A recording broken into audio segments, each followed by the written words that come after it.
حیا جس نے ارم کی نفرت میں ارسلان اور سونیا کو استعمال کر کے ارم کو مبارک منزل سے ذلیل و رسوا کر کے نکالا تھا، آج وہی حیا اسی ارسلان کے ذریعے ذلیل و رسوا ہو جائے گی جب ارم کے ذریعے ارسلان آ کر سب کو یہ بتائے گا کہ ارم پوری طرح سے بے قصور اور بے گناہ ہے۔ ان سب کے پیچھے صرف اور صرف حیا تھی اور حیا کے کہنے پر ہی یہ سب کچھ کیا گیا تھا۔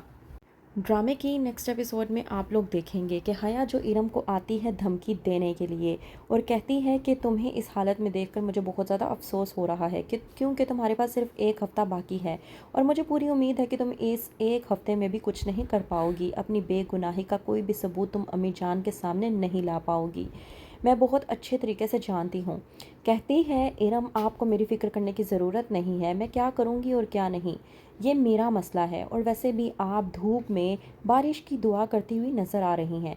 حیا جو کہ ارم کی اس بات کو برداشت نہیں کر پاتی اور جواب دیتے ہوئے کہتی ہے کہ دھوپ میں تو تمہارا وجود مجھے نظر آ رہا ہے جو موم کی مانند ہے اور نفرت اور حقارت کی نگاہوں سے آہستہ آہستہ پگھلتی جا رہی ہے، اور وہ نفرت اور حقارت کی نگاہیں کسی اور کی نہیں بلکہ امی جان کی ہیں، تو تم بے فکر ہو جاؤ، ایک ہفتے کے بعد تمہیں امی جان اپنے ہاتھوں سے دھکے مار کے اس گھر سے باہر نکالیں گی۔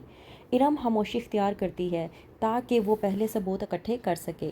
جب جاتی ہے ہارون کے پاس تو جا کر بات کرتی ہے، کہتی ہے ارم ہارون سے کہ مجھے سمجھ نہیں آ رہی کہ حیا نے ارسلان اور سونیا دونوں کو بیک وقت میرے خلاف اکٹھا کر کے مجھے ذلیل و رسوا کرنے کی کوشش کی۔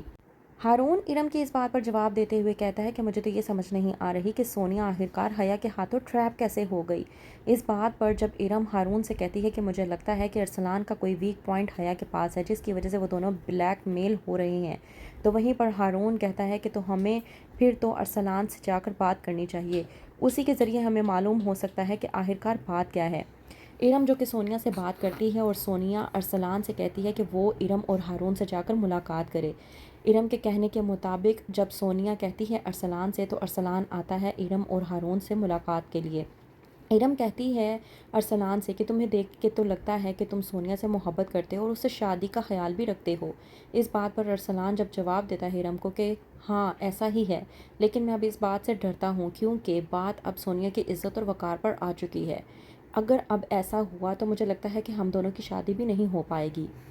ہارون ارسلان کو تسلی دیتا ہے اور کہتا ہے کہ تم سونیا کی عزت اور وقار کو بحال کرنا چاہتے ہو۔ ہارون کی یہ بات سننے کے بعد ارسلان کہتا ہے کہ ہاں میں ایسا ہی چاہتا ہوں، تو اس بات پر ہارون ارسلان سے کہتا ہے کہ تمہیں وہ سب کچھ کرنا ہوگا جو ہم تمہیں کہنے کے لیے کہیں گے۔ یہیں پر تینوں مل جاتے ہیں اور کہتے ہیں کہ اب حیا کے خلاف اسی طرح سے ثبوت اکٹھے کر کے سب کے سامنے لائے جا سکتے ہیں۔ اس کے بعد جاتے ہیں ہارون اور ارم رفت کے پاس، جب رفت نے ارم کو ملاقات کے لیے بلایا ہوتا ہے۔ کہتی ہے رفت ارم سے کہ میں تم سے معذرت خواہ ہوں، تم تو ہمارے ساتھ شروع سے ہی سنسیئر تھی، میں نے تمہارے ساتھ غلط رویہ اختیار کیا، مجھے اب معلوم ہوا کہ میری بیٹی کی وجہ سے تمہیں یہ سب کچھ برداشت کرنا پڑا، سونیا کی وجہ سے یہ سب کچھ تمہیں برداشت کرنا پڑا اور میں کچھ بھی نہیں کر سکی، اس وقت حیا کی وجہ سے یہ سب کچھ ہوا تھا اور میں اس باتوں سے انجان تھی، میں تم سے معذرت خواہ ہوں۔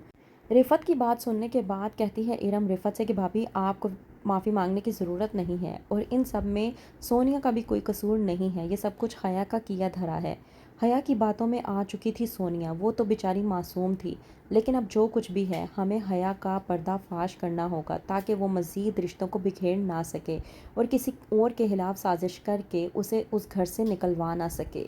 تو کیا ہوگا؟ کیا ارم، سائمہ، رفت، ہارون اور سونیا آپس میں مل کر کریں گے حیا کا پردہ فاش؟ جاننے کے لیے دیکھتے رہیے ڈرامہ سیریل حیا۔